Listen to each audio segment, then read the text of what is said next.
जहां एक तरफ कोरोना काल के चलते अर्थव्यवस्था अस्त व्यस्त हो गई, तो वहीं अब बढ़ती महंगाई ने मानो आम जनमानस का जीना दूभर कर दिया है। ऐसे में राजनीति भी अब तेज होती जा रही है। सत्ता पक्ष और विपक्ष एक दूसरे पर आरोप मढ़ते हुए नजर आ रहे हैं, लेकिन महंगाई की समस्या जस की तस बनी है, जिसके चलते आम जनता बेहाल है। युवा कांग्रेस देहरादून की ओर से देश और प्रदेश में बढ़ते हुए गैस के दाम, पेट्रोल डीजल के दाम और देश प्रदेश में व्याप्त प्रचंड बेरोजगारी के विरोध में विरोध प्रदर्शन और धरना दिया गया। इस अवसर पर जिलाध्यक्ष युवा कांग्रेस देहरादून उपेंद्र नेगी की ओर से कहा गया कि जिस तरह से पूरे देश और प्रदेश में प्रचंड बेरोजगारी के साथ साथ महंगाई आम जनता की कमर तोड़ रही है, लेकिन सरकार के कान में जूं तक नहीं रेंग रही कि बीजेपी सरकार जब से सत्ता में आई है वो लगातार देश में पेट्रोल डीजल के दामों में बढ़ोतरी कर रही है।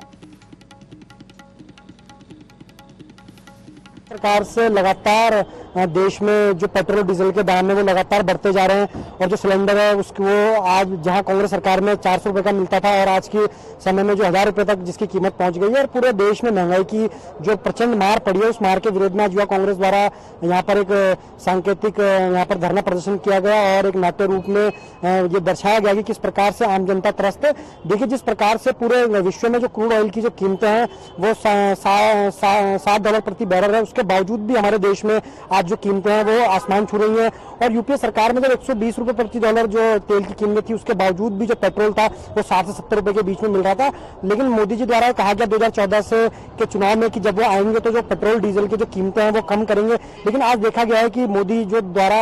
लगातार कीमतें बढ़ाई जा रही हैं, जिसका परिणाम ये है कि आज जो